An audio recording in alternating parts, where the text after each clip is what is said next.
আসসালামু আলাইকুম ওরহমতুল্লাহি ওবরাকাতু। সৌদি আরবের মাদায়েন সালেহ বা আল হিজির এলাকা থেকে আপনাদের সবাইকে স্বাগতম জানাচ্ছি।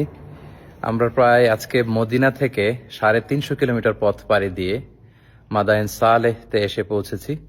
এখানে মূলত সামুদ জাতিগোষ্ঠীর বসবাস ছিল, যাদের হেদায়েতের জন্য আল্লাহ তাআলা সালেহ আলাইহিস সালামকে নবী করে প্রেরণ করেছিলেন। এবং সামুদ জাতির বৈশিষ্ট্য ছিল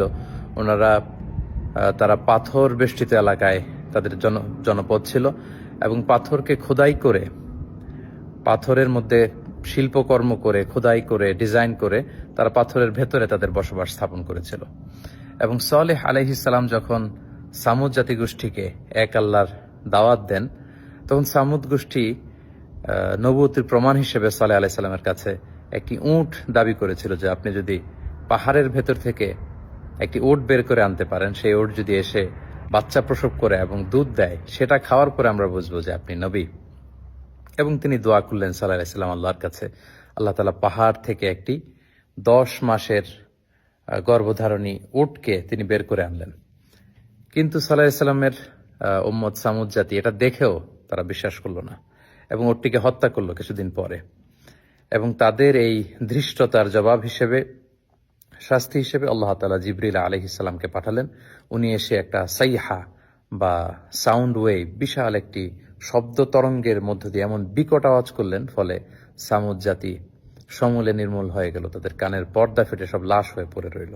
এবং সালেহ আলাইহিস সালাম পরবর্তীতে মুমিনদেরকে নিয়ে মক্কাতুল মুকাররমাতে চলে গেলেন। প্রিয় সুধী, এই হিজির এলাকাতে যদি আপনারা আসেন, বা যেটাকে মাদায়েনে সালেহ বলা হয়, এখানে বিশাল বিশাল পাহাড় দেখা যাবে, কিভাবে পাহাড় খোদাই করে তারা তাদের বসতি নির্মাণ করেছিল, কিভাবে তারা এখানে ছিল, এবং ধ্বংসাবশেষ পরবর্তীতে এখনকার যে পাহাড়ি অঞ্চলটি কেমন, সেটা দেখে আসলে আমরা অবিশ্বাসীদের যে করুণ পরিণতি যুগে যুগে হয়েছে, যারা ধৃষ্টতা দেখিয়েছে আল্লাহর সাথে, আল্লাহ রাসূলের সাথে, আল্লাহর বিধানের সাথে, এবং যারা সীমা লঙ্ঘন করেছে, তাদের পরিণতি কি সেটা কিন্তু আমরা বুঝতে পারি। এবং তাদের এই পৃথিবী থেকে বিদায় নেয়ার পরে কেমন রয়ে গেল ইতিহাসের চিহ্ন হয়ে এই মাদায়েনে সালেহ বা হিজর এলাকাটি, সেটি পরিদর্শনের জন্য আমরা এসেছি। আল্লাহ তাআলা কোরআনে বলেছেন, ফানদুরু কাইফা কানা আকিবাতুল মুকাজ্জিবিন, তোমরা পৃথিবী ঘুরে বেড়াও এবং অবিশ্বাসীদের সাথে আল্লাহ তাআলা যারা মিথ্যা প্রতিপন্ন করেছে আল্লাহর বিধানকে, আল্লাহর আইনকে, তাদের সাথে আমি কি আচরণ করেছি সেটা তোমরা ঘুরে দেখো এবং সেখান থেকে তোমরা শিক্ষা নাও। আল্লাহ তাআলা আমাদের সবাইকে অতীতের যে জাতিগোষ্ঠীকে আল্লাহ তাআলা পাপের কারণে ধ্বংস করেছেন, তাদের এই সমস্ত ধ্বংসাবশেষ দেখে আমরা যেন শিক্ষা হাসিল করতে পারি, সেখান থেকে আমাদের নিজেদের জীবনে যেন আমরা পরিবর্তন আনতে পারি।